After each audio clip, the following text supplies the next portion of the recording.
Hi, I'm Matt Stash. And I'm Rita Manita. Welcome to Beereviews Season 2. We know that some of you have missed drinking with us, so crack open a cold one and plop down in front of your screen. We're here to review beer in a way that you, the casual beer drinker, can understand. So what are we doing today? We're drinking beer! All right, beer. We picked up a 12-pack from our local big box store, was it? Yes, it was the local big box store where they have affordably priced beer as well as all sorts of other things, including lawn furniture. They're not a sponsor, so we won't talk about them anymore. Exactly, I try to avoid shopping at big box stores, but sometimes it's just necessary. That other big box store, you know, the one with the circular logo, yes. I tend to like that one a little better. Yes. You go Still in not there, a sponsor. Yeah. You go in there and you buy things you didn't expect to buy. They let you know what you're buying. Yep. All right, so we are drinking Trouble Brewing's beers. There's a mixed 12-pack, so we have... Now, where's Trouble Brewing out of? It's out of a place in New York. Rochester. You gotta say it that way because their noses are stuffed most of the year from all the cold weather and snow, yeah. Yep. One of my favorite beers actually comes from Rochester, and that's Genesee. Wow. So this is craft beer. Now, I know Genesee does some craft beer stuff at their brewery and at least regionally in the Rochester area. So we're down in Florida, so we don't get to taste those kind of things. But what we have is we have some craft beer, presumably craft beer from Trouble Brewing in Rochester. So we're gonna try some Rochester craft beer, and we'll see how this pans out. Now, there is another craft brewery up there that we tend to enjoy. What brewery is that? Saranac. Well, that's right. Saranac is from Saranac's Rochester. up there in Rochester. Haven't had an easy time getting hold of any Saranac, but we were able to find this Trouble Brewing at our local big box store. So we have 4 options. All right, go ahead and show them to the camera. What are our 4 options? Round Midnight Belgian White. Okay. Red Flag Amber. Cat's Away IPA. Ha. And After Party Pale Ale. Ooh. Now, these do all appear to be pretty sessionable. They're all under... I think the most high octane one is 5.8 ABV. And that's the IPA? Yes. Okay, so the Cat's Away IPA, which rhymes, I like that, is 5.8 ABV. And it looks like the Amber is... 4.5. 4.5, so that's the lowest. This is 5.4, and then we've got a 5.3 as well. Okay, so this is the Belgian White. We have not had these beers. We just cracked open the 12-pack, so this is our honest and genuine responses. That's hoppy for a Belgian. That's not very Belgian-y for a Belgian. This is Belgian-style wheat ale. The can's pretty. Yeah, this doesn't have the... Well, okay, I'm tasting a little bit of that kind of that weird cloudy Belgian taste that's a little bit, that thing almost that makes... musky. Yeah, slightly, but there's no green banana flavor like... Or mouthful of bread. Yeah, no, this is good. This is solid. Not what I'd expect from a Belgian ale at all, but especially Belgian white, because of course Harpoon's UFO is a Belgian white. That's much more to style. But I'd drink this again. Okay, so a couple of things. First of all, let's go back. You just said it's to style. What does that mean? Because that sounds like one of those highfalutin craft beer terms. It just means the most example of whatever type of beer it is. So in other words, something that fits into the category that they're saying it is. They follow the style rules, they follow the ingredient listing, and the beer tastes like what it should be. Okay, so that's what to style means. Yes. Okay, yes. Great. Now, last episode, we drank a lot of domestic beer, which is easy to drink. And what we want to do with this episode is reintroduce our 4-point scale. I've modified this a little bit, so tell me if I'm correct on this 4-point scale of what the beer is like for us and for our preferences. The first one is, I would drink a 6-pack of this, which means I would drink an entire 6-pack in an evening. It's so good. The next scale is, I would have another, but probably not drink more than another. And then there's I would finish this one and then look for something else. And then the lowest ranking on the scale is I would find a house plant to politely pour this out into. Or dog. Or dog, yeah. Not to pour it out into, but to... Right. Oh, dog. I knocked it over my beer. Oh, no. Oh, drank it. So, this doesn't taste too much like like the in-your-face Belgian. This is a pretty solid... There is kind of a... Right in the middle, it's not an aftertaste or even like an initial taste. There is kind of a sweetness that really tastes kind of Belgian-y. All in all, though, it's a solid beer. I think it tastes a little more sour than, say, Blue Moon. And yes. Blue Moon has a little bit more of that bready quality to it. This doesn't have quite that bready quality. So it's a little bit, I think, lighter weight in flavor than Blue Moon. And maybe it's just the packaging, but Blue Moon seems to really shove fistfuls of orange peel into... Oh, there's no citrus. Yeah, there's no citrus notes in this at all. But I would drink a 6-pack. Yeah, I'd have another. Okay.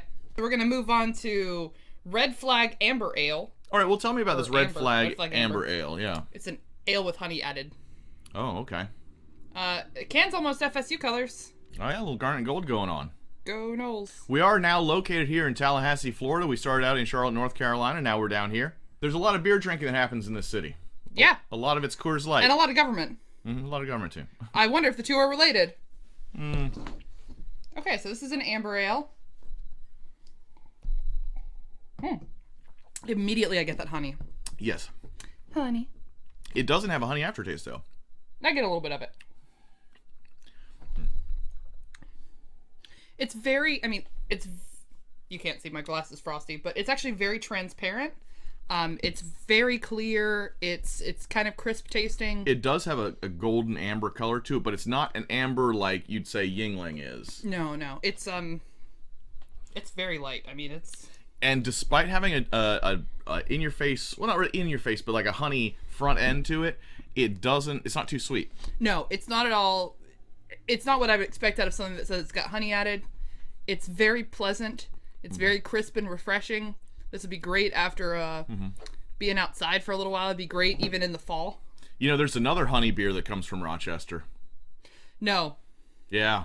No. This is not at all like Dundee Original Honey Brown Lager. This is completely different. Oof. Okay, so what's this next beer? This next beer is Cat's Away IPA. Oh, I should have gone for the pale ale first. That's all right. Whatever. Cat's Way IPA. Cat's Away IPA.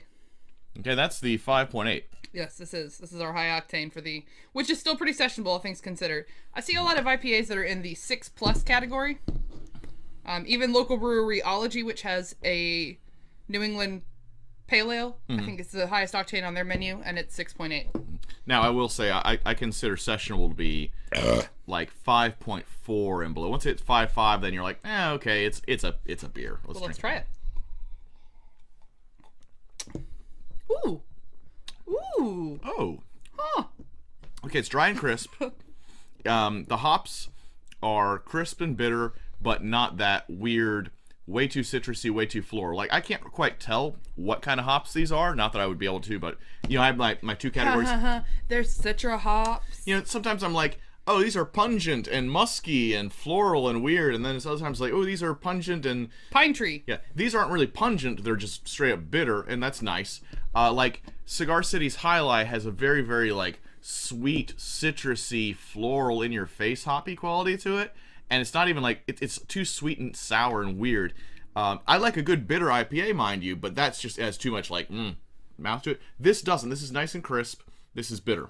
This has, so when you're drinking it, it's a little sweet at first, and then it's got kind of a punch of hops, and then it finishes real crisp, and it's not too overly hoppy. The problem that I have with a lot of IPAs is it's like pesto. You drink an IPA, and then you just, like, taste IPA for the rest of the day. You burp IPA. It's not really a good thing that you can pair with food, because you're just going to taste the IPA because of the strong flavor. And this doesn't have a particularly strong hop flavor. It's there, but it's just enough to be like, hey... So I would say that this would be a really great entry-level IPA for somebody who's like, oh, my friends drink IPAs, but I think they all taste like brushing my teeth with Pine Sol. Yeah. So this would be a good entry-level kind of, hey, friends, I'm drinking an IPA too. I'd drink a 6-pack of this. It's a little strong for a 6-pack drink, but... I'd probably have another. Yeah, I'm somewhere between I'd have another and I'd have a 6-pack of it. I would agree. All right, so we have After Party Pale Ale. Now, this one is what percentage? 5.3. 5.3. Okay, so this is a good, solid, pretty sessionable pale ale. It'll get you there. I think this might be darker than the amber. It was definitely darker than the amber. Okay. Huh. It's a little sweet, but I'm not getting a ton of flavor from it. Okay. Not as hoppy as I'd expect it to be. Right. Now, and not just because we just drank the IPA. No. So the thing about pale ales is I'm not sure they're supposed to be particularly hoppy. If you think about craft pale ales, certainly. I mean, the craft mantra is to just cram as many... Shove. Yeah, just as many hops as you can get into it. But you think about, like, a traditional pale ale, like Bass Pale Ale, and it's not particularly hoppy. So this is not particularly hoppy. It's not particularly bitter, but it definitely has an ale flavor. It's a little sweeter than I would have expected. Almost on the cream ale kind of side of things. Yeah, this is a little hoppier than a cream ale. Well, I've had some hoppy cream ales. Okay, I have not. Okay. Yeah, you drank that AMB, maybe. Yeah, maybe, but I don't. I've had some hoppy cream ales. Yeah, I guess my only exposure to cream ales have been really traditional ones like Genesee and Sleeman. So their cream ales were not hoppy. Shout out. Yeah, we need to get some Sleeman. If someone wants to send us some Sleeman, we would love that. I don't know where we can get it anywhere near here. I think they stopped distributing it to the U.S. for all I know. It's still just in Canada or something. Road trip. Yep. So I've never been to Canada. Yeah, to summarize, a little sweeter, not particularly hoppy, crisp, but a little sweeter, but definitely has that kind of, like, it's a pale ale. It tastes like a pale ale. Okay, so on the 4-point scale for the After Party Pale Ale, what do you give it?